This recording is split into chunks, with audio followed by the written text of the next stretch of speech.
وہ ایک فقیر بادشاہ کے دربار میں جا نکلا نا، تو کہا کہ بادشاہ یہ تخت و تاج کیا ہوتے ہیں، اس کی کوئی قیمت نہیں ہے۔ تو بادشاہ ہنس کے کہنے لگا اس فقیر کو باہر نکالو، اسے کیا پتا ہے کہ تخت و تاج کیا ہوتے ہیں، اس کی لذت کیا ہوتی ہے۔ جب خدام کھڑے ہوتے ہیں، استقبال کر رہے ہوتے ہیں، جب تخت پہ بیٹھے اور ساری رعایا نیچے بیٹھی ہوتی ہے، اس نے کہا نکالو فقیر کو، اس کو کیا پتا۔ بادشاہ ایک دن شکار کرنے گیا تو وہاں اس کا گھوڑا جو ہے وہ سرکش ہو گیا اور ایسی جگہ پہ لے گیا کہ جہاں نہ پانی تھا اور نہ کوئی اور چیز۔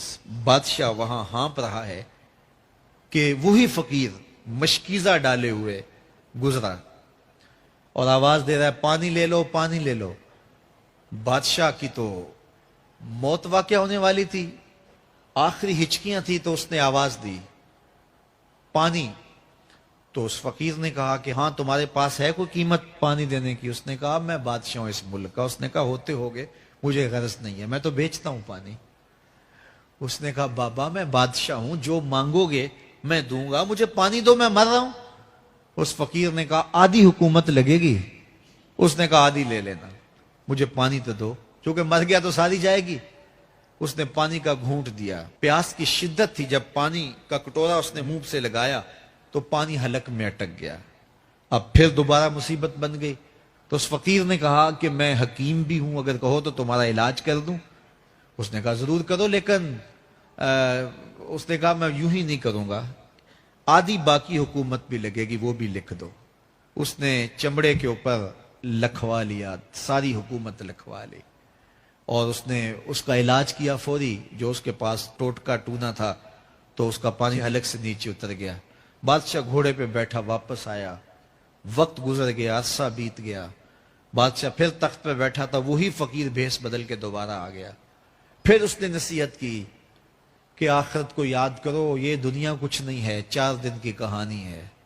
بادشاہ نے کہا تو میرا خیال ہے پہلے بھی کبھی آیا تھا، تو نہیں سمجھتا تخت و تاج کی لذت کیا ہے۔ اس نے کہا اس کی کوئی قدر و قیمت نہیں ہے، چھوڑ اسے، آخرت سب کچھ ہے۔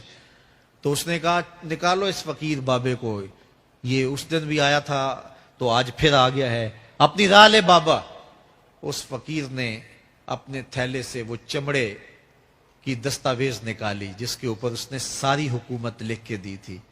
اس نے کہا بادشاہ یہ ہے تیری حکومت کی قیمت، صرف 2 گھونٹ پانی، جس پر تو نازاں ہے، جس پر تجھے فخر ہے، تو قبل اس سے سورج مغرب سے طلوع ہو جائے، توبہ کا دروازہ بند ہو جائے، سانسیں اٹک کے حلق تک آ جائیں، اور ہماری زندگی کا دفتر سمیٹ دیا جائے، اور پھر پچھتائیں ہائے جو چند لمحے ضائع کیے، ہائے جو زندگی برباد کی، وہ کیوں برباد کی۔ کل کے پچھتاوے سے بہتر آج کا پچھتاوا، زندگی پلٹ ہوگا، وقت پر کافی ہے ایک قطرہ بھی آب خوش ہنگام کا، جل گیا جب کھیت برسا می تو پھر کس کام کا۔ آئیے میں اور آپ اپنی زندگی کو مالک کی چوکھٹ پہ، مالک کی دہلیز پہ لے جائیں، اس کے حضور سچی توبہ کریں، رجوع لائیں، اپنے گناہوں سے معافی مانگیں، وہ کریم ایک آنسو سے سارے گناہ معاف کر دے گا۔ اپنی آخرت کی تیاری کریں، کاروبار دنیا بھی کریں، لیکن اصل ہماری زندگی آخرت کی زندگی ہے۔ صحابہ کو خندق کھودتے دیکھا تو پیار آیا تو یہی کہا اللہم ان العیش عیش الآخرہ، اے اللہ زندگی تو آخرت کی زندگی ہے، فاغفر للانصار والمہاجرہ، میرے انصار کو بھی بخش دے، میرے مہاجروں کو بھی بخش دے۔ تو اللہ تعالی ہم سب